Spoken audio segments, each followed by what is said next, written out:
Mary Crow Dog was sweeping the tribal clinic steps when she heard crying. At 68, her hearing wasn't what it used to be, but a baby's cry cut through winter air like nothing else. The November morning was bitter cold, frost covering everything. Parking lot, clinic building, pickup trucks that served as transportation for most reservation folks. She followed the sound around the building's corner. There, beside the generator housing, was a cardboard box with holes punched in the sides. Inside, wrapped in a thin hospital blanket, was a newborn baby. Mary dropped her broom and knelt, her old knees protesting. The baby was tiny, maybe days old, with reddish newborn skin and dark hair. But his eyes caught her, pale green, unusual for a Shawnee child. "Hi, little one," she murmured in her native language, lifting him from the box. "Who would leave you in the cold?" The baby's crying intensified as wind picked up. Mary opened her winter coat, pulling him against her chest for warmth. She could feel how cold he was through the thin blanket. A piece of paper was tucked in the box. Mary pulled it out while keeping the baby secure. "His name is Joseph. I can't keep him. His father won't accept him because he's half-breed. Please take care of him. He deserves better than we can give." Half-breed. She'd heard that word too many times, used like a weapon to make children feel they belong nowhere. "Joseph," she said softly. "Joseph Crow Dog. That's who you are now, little warrior." Dr. Sarah Martinez emerged from the clinic, having heard the commotion. Young, maybe 30, one of the few physicians willing to work on the reservation. "Mary, where did you—" "Found him by the generator. Someone left him like unwanted trash." Mary's voice carried controlled fury. "Call tribal police, but call health services too. This baby needs checking. Mary, you can't take care of a child who needs care. I've raised 6 children and helped to raise a dozen grandchildren. I mean legally. There are procedures, social services, adoption agencies, white agencies that'll put him in white homes where he'll never know who he is." Mary shook her head. "This baby has Shawnee blood. He belongs with his people, but nothing. My grandmother raised me with stories of children stolen from families, sent to boarding schools to have their culture beaten out. This one won't grow up lost between worlds." The baby had fallen asleep against Mary's chest, small fists curled around her coat. She looked down at him, remembering her own children at that age. "Maybe this is why the Creator brought me here early. Maybe this little one was meant to be mine." Inside the clinic, Dr. Martinez examined the baby while Mary held Joseph's tiny hand. He was healthy, probably 3 or 4 days old, showing no signs of neglect beyond being abandoned. Whoever left him waited until they were sure he was strong enough to survive, Dr. Martinez observed. That suggests they cared about his welfare. "Caring and courage are different things," Mary said. "Caring means you want what's best for a child. Courage means you make sure they get it." Tommy Bluejacket, the tribal police officer and Mary's nephew, arrived as the examination finished. "Aunt Mary, Dr. Martinez called about an abandoned baby." Mary explained what she'd found, showing him the note. Tommy read it, then looked at the sleeping infant. "He's got strong features, definitely some of our blood." "All our blood's mixed with something," Mary said. "Pure blood is a myth white people invented to divide us. This baby is Shawnee enough for me." "The law requires I file a report with state social services," Tommy said carefully. "But processing could take weeks. Someone needs to care for him in the meantime." "Someone will." Mary's tone left no room for argument. That afternoon, Mary drove to the trading post where her friend Helen Standing Bear worked. "Mary Crow Dog, What are you doing with the baby? Mary explained the morning's events while Helen made sounds of sympathy and outrage. Some people have no understanding of what children need. But what are you planning? Raise him. Love him. Teach him who he is. Mary shifted Joseph to her other arm. But first, I need something special. You still have that buffalo hide your grandfather left you? Helen's eyes widened. Mary, that hide is sacred. It's been in my family for 5 generations. And now it needs to protect a child who has no family. Your grandfather would understand.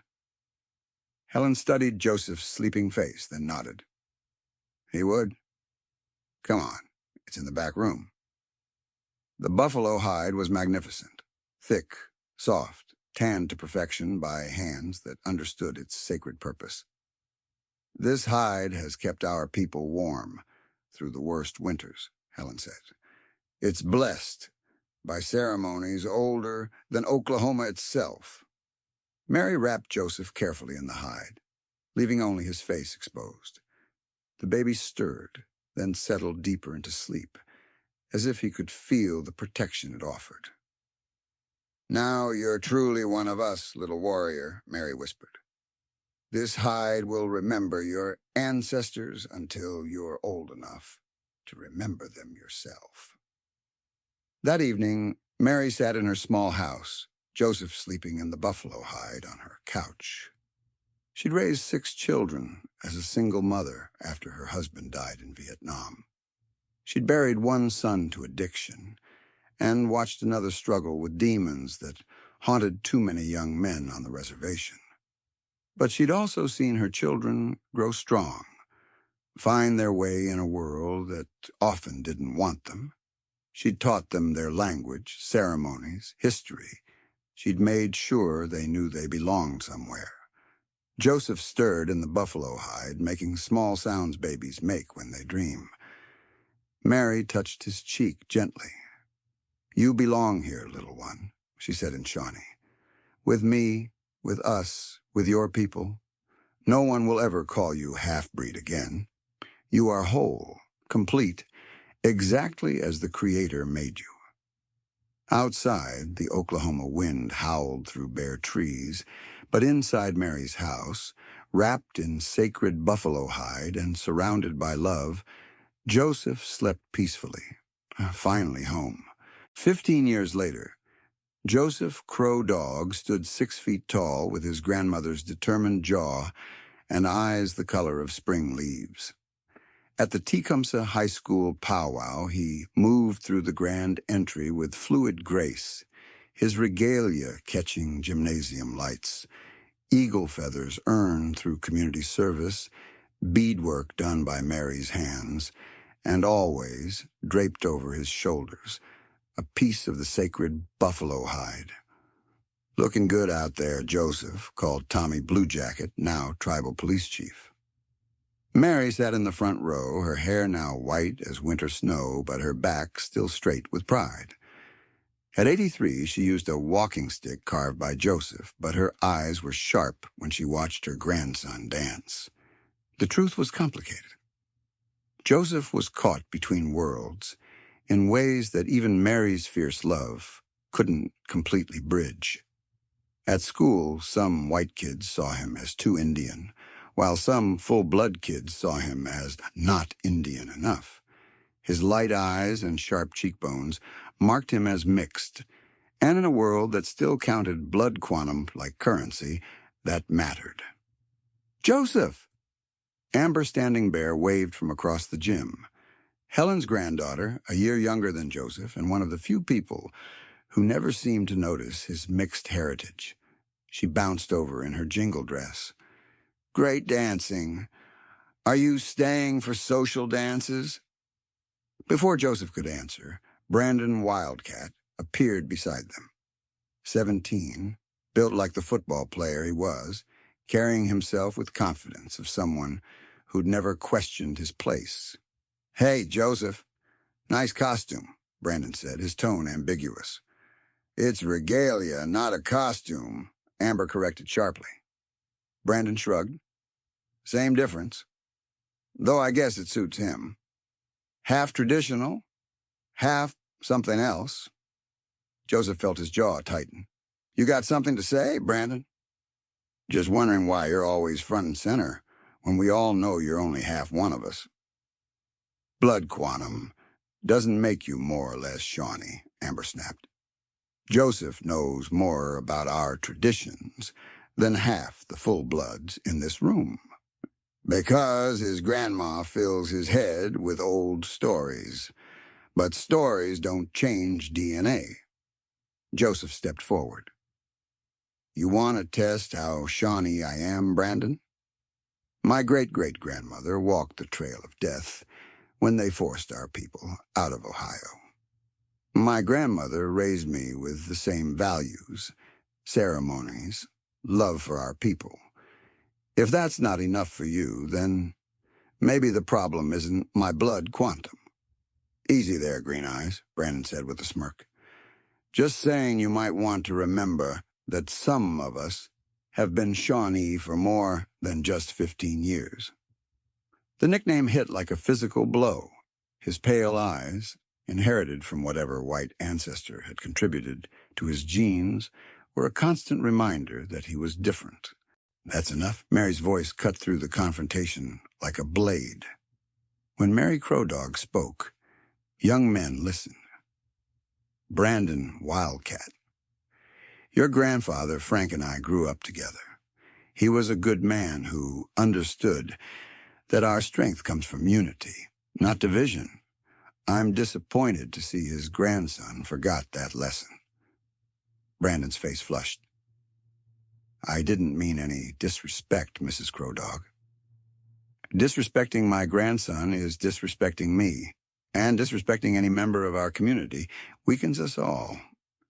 Later, driving home in Mary's old Ford pickup, they were both quiet. You handled that well, Mary said finally. Did I? Because it felt like I was about to lose my temper.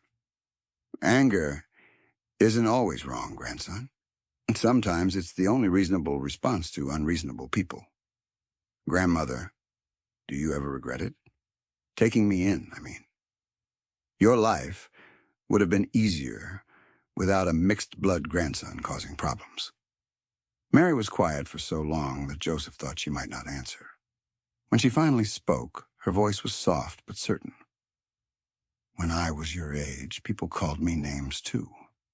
Said I was too dark, too Indian, too stubborn. She paused, negotiating a turn onto the dirt road that led to their house.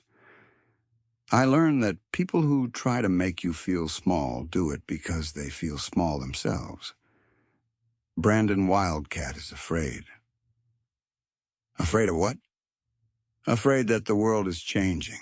Afraid that being full blood isn't going to protect him from the same struggles every young person faces. They pulled into the driveway of the small house where Joseph had spent every day of his memory. The buffalo hide protected you from the cold when you were a baby, Mary said. But it can't protect you from people's fear and ignorance. You have to grow your own protection now. How? By being so secure in who you are that other people's opinions can't shake you. By understanding that your identity comes from how you live, not how you look. By remembering that the Creator doesn't make mistakes. You are exactly who you're supposed to be.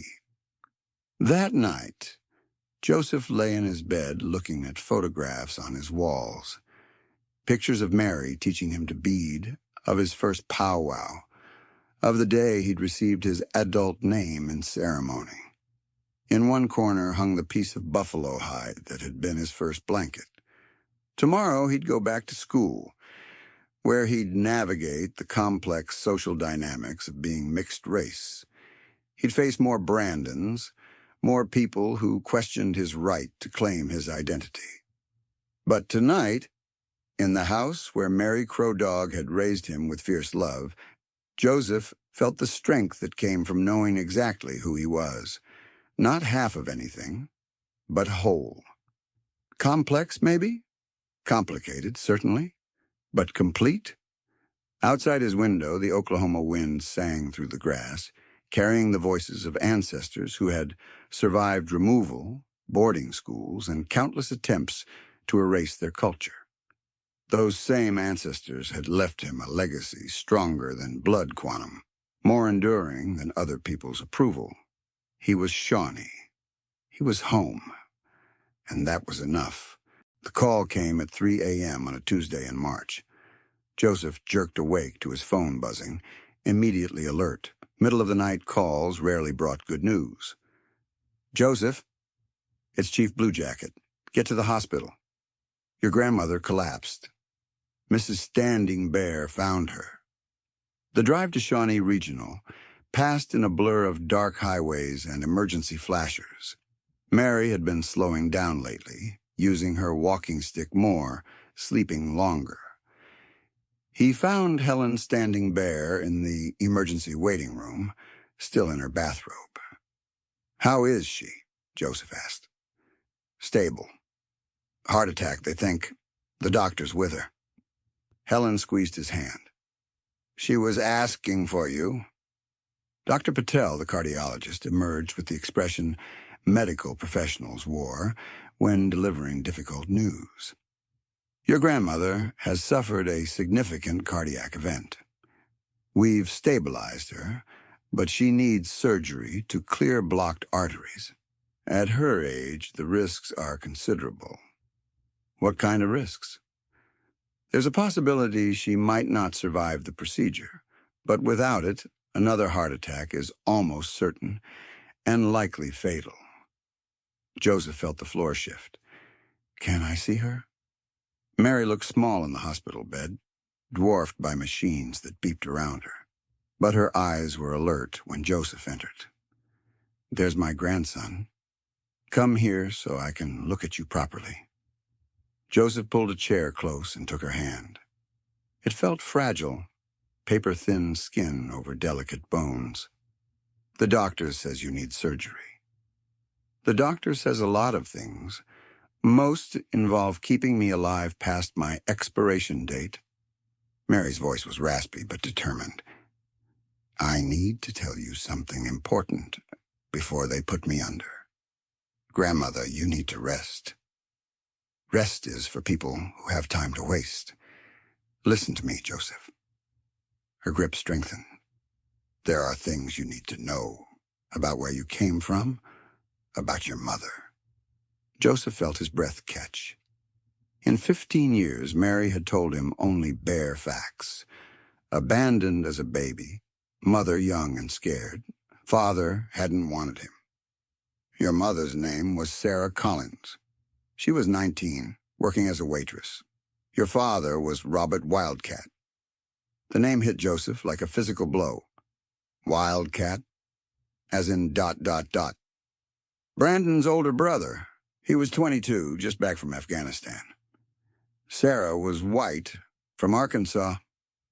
They met at a bar, had a brief relationship. Joseph tried to process this. Brandon's brother was his father. The family that had questioned his belonging was actually his blood family.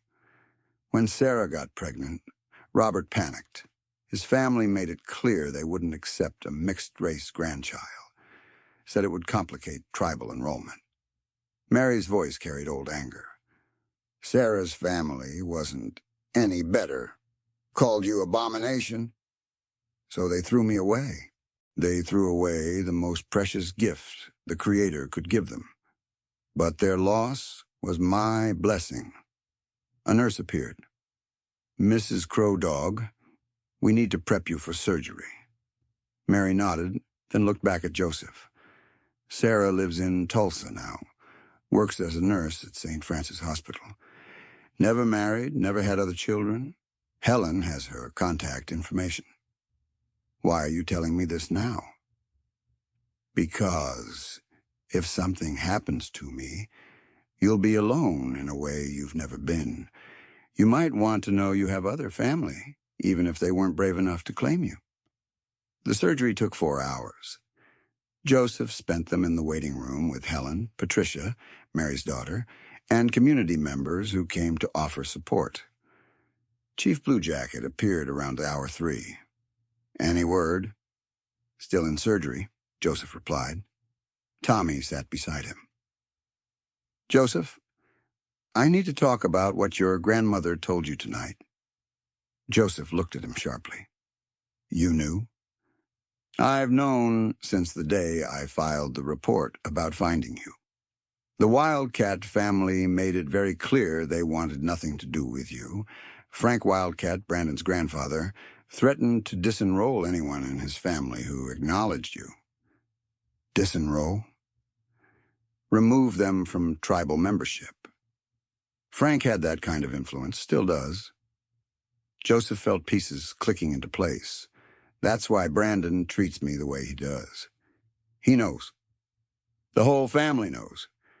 They've been living with the secret for 15 years, pretending you don't exist." Dr. Patel emerged from the surgical unit, pulling off his cap. His expression was cautiously optimistic. "The surgery went well. We cleared the blockages, and her heart rhythm has stabilized. She'll need several weeks of recovery, but I'm cautiously optimistic." The relief was palpable. Patricia burst into tears, and Helen murmured a prayer in Shawnee. Mary was unconscious when Joseph entered the recovery room, but her breathing was steady and color had returned to her cheeks. He pulled a chair close and settled in for a long wait. As he sat there, Joseph thought about everything Mary had told him. He had a father who'd rejected him, a mother who'd given him away, and an entire extended family who'd pretended he didn't exist for 15 years. But he also had Mary Crow Dog, who'd wrapped him in sacred buffalo hide and raised him with fierce love. He had a community that had accepted him, traditions that had shaped him, and an identity that no one could take away.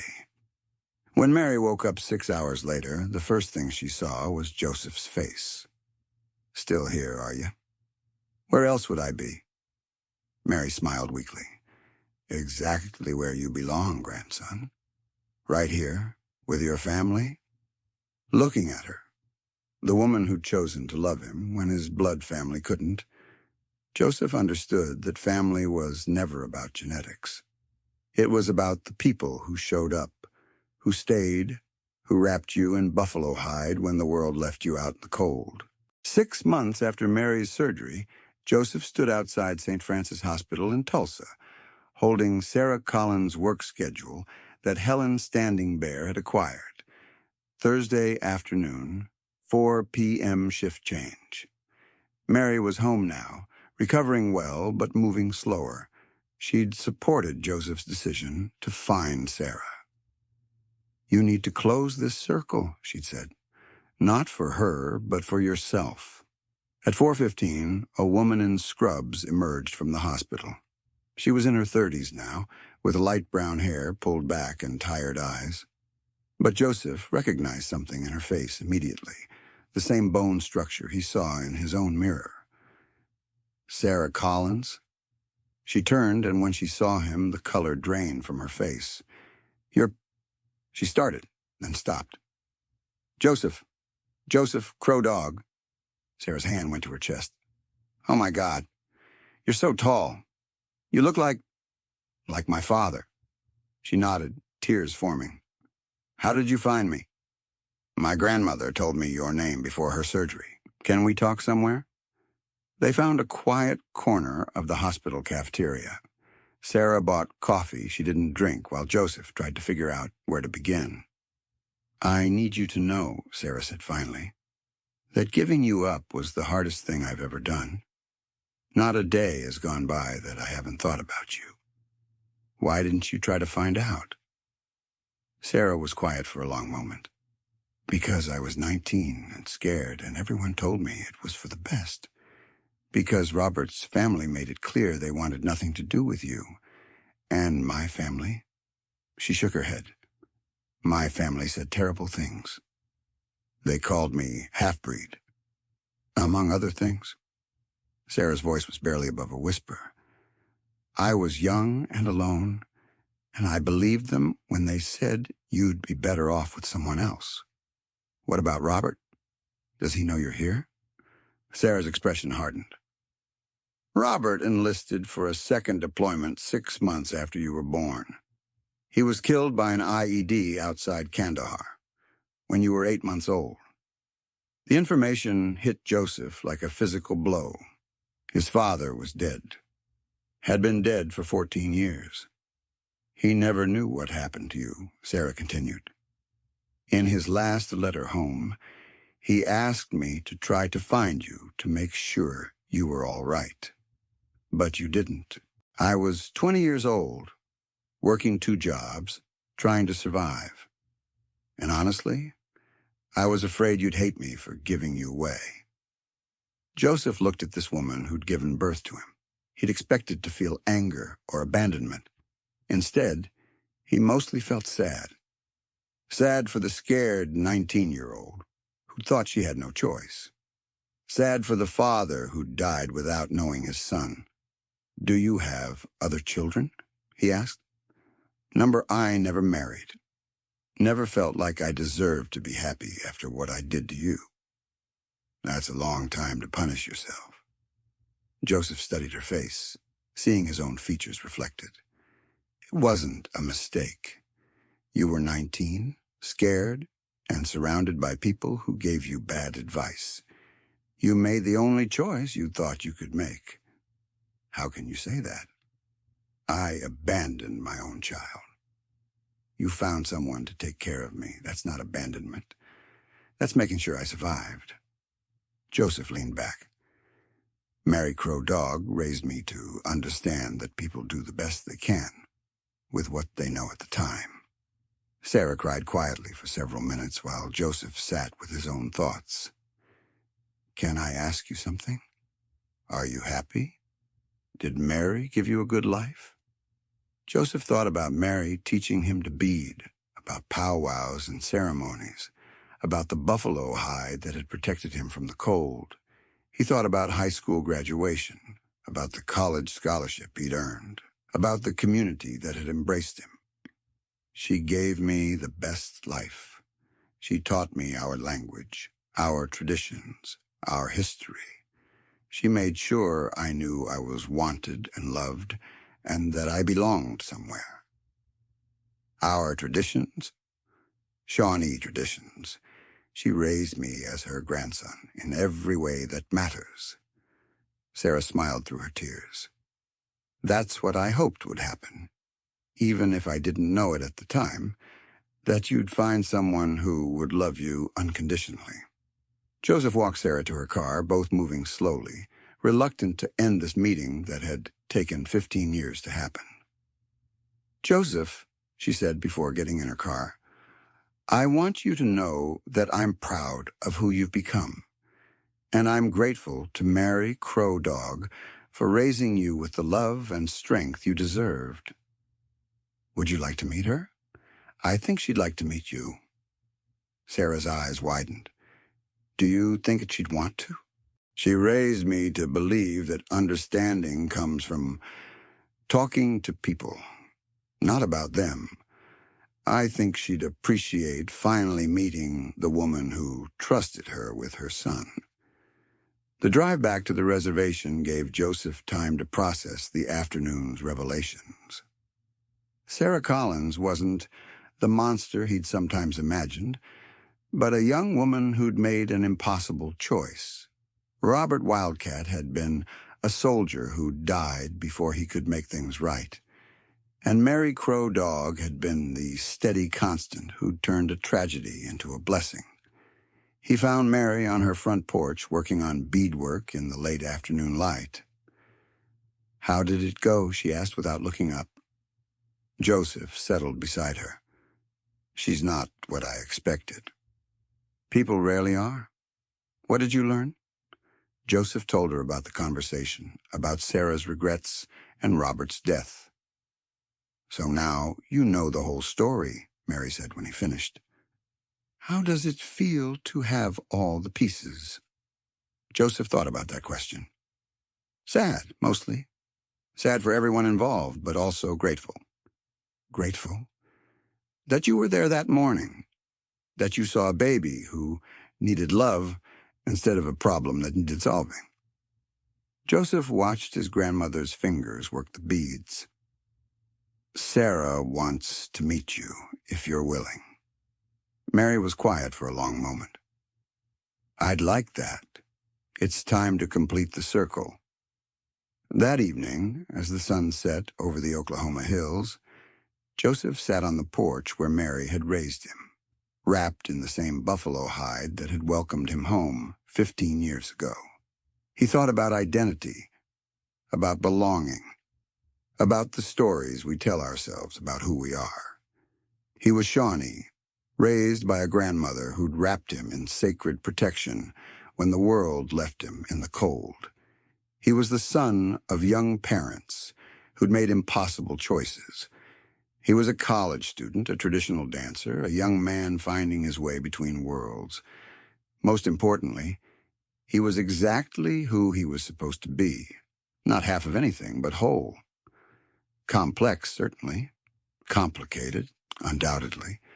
But complete in ways that had nothing to do with blood quantum and everything to do with the love that had shaped him. The buffalo hide that had first protected him still carried the prayers of ancestors who'd survived removal, war, and countless attempts to erase their culture. Those same ancestors had taught him that identity came not from genetics, but from the values you carried, the community you served, and the traditions you honored. As stars appeared in the clear Oklahoma sky, Joseph understood that he was home in the deepest sense, not because of where he'd been born, but because of where he'd been raised, not because of who had given him life, but because of who had taught him how to live it.